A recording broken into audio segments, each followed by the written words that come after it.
Nova the Messenger on the line. What up, big dog? Yow! Yes, introduce Yow, what it do?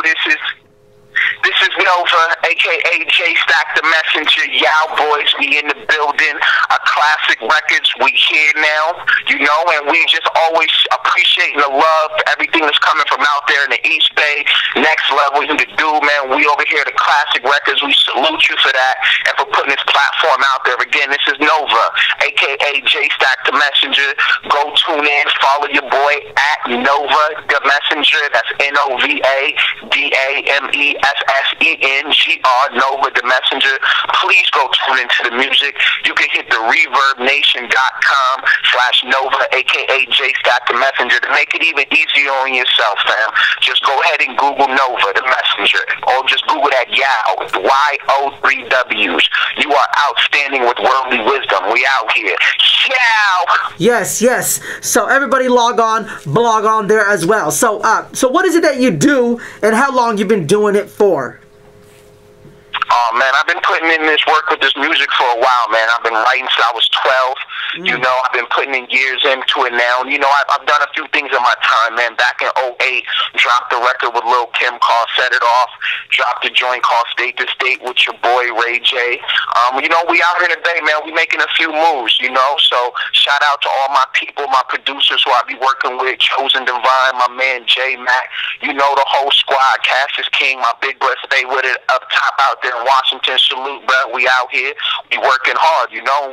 What we do is we make music, and we make good music at that. Because, you know what, nowadays, the whole thing is people want to flood the people. But when my era growing up, it was never about your quantity, it was your quality. And that's what we do, man. A Classic Records, we making timeless music, and we here for the preservation of hip-hop. Yow! Yeah, most definitely. So check that out. I heard you mention a couple of names already. Give me the top 3 names that you got to work with, to you that was big. So the top 3 to you that you got to work with. Who would honestly, I mean, I can't front. I just hate to kind of drop it out there like that, but I'd have to say Lil Kim.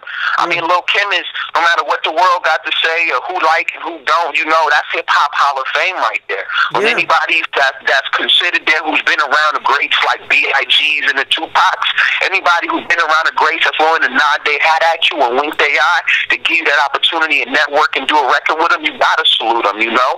I also salute, you know, the Ray J. That was a good look. I salute straight out of here, out the Bay Area, Scoop from the Hood Stars. You know, me, him, my big brother, stay with it. We dropped a joint called On Point. You know, it's on the reverb. You can hear the On Point, you know, and that was a big one, especially from the Bay Area, for a Bay Area artist to reach down to another Bay Area artist trying to come up, because we know how the games and how we can beat themselves in this Bay Area. So salute to them artists right there, you know? How did you get connected with Little Kim and to work with her stuff?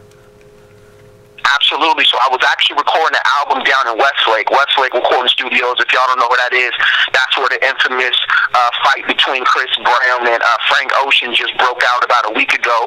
But I was doing my album in there. You know, Michael Bolton was in the joint while I was working on the album.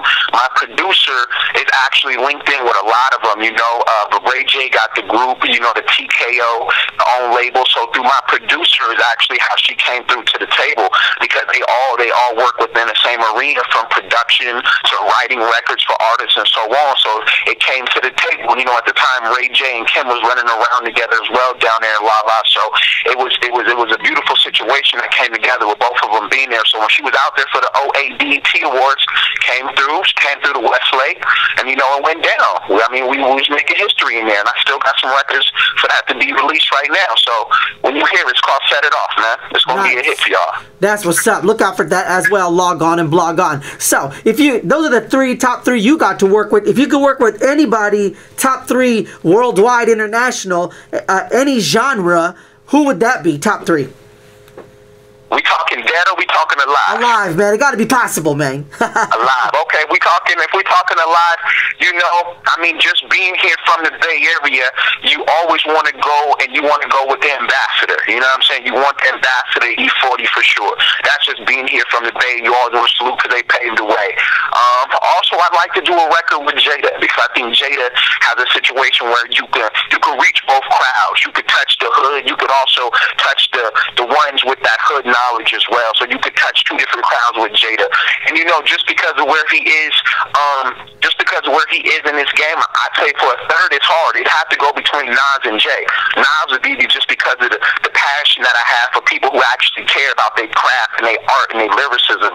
Jay, just because from a business standpoint, you really couldn't go wrong messing with Jay. So I have to say for sure on that third spot, it's going to be between Jay-Z and Nas, really depending where I was in my career at that time.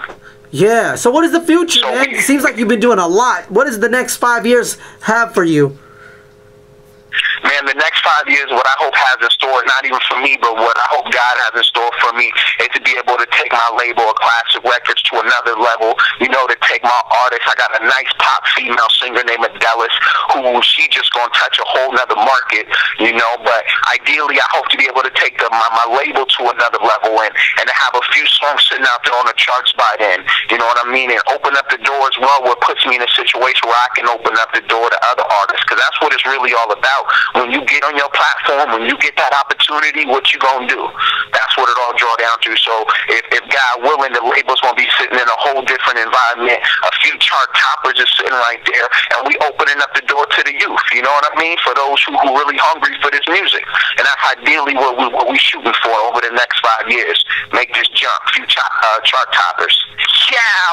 So for all the people listening to you for the first time out here, what would you want them to know about you? What would I want them to know? I want them to know that this is something that I'm real passionate about. This is something that I want the people to understand, that for the Bay, you got your artists out here who do have lyrics. They like a lot of time like to say the West Coast don't have lyrics and yada yada and all of that, but to let them know that we hungry out here. You do got different types of artists. You do got different type of Bay Area people. Everybody from the Bay ain't the same. So, you know, just be on the lookout for what I'm bringing to the table. You know, and that's ideally where we falling with it. So again, this is Nova, a.k.a. Chase Stack the Messenger.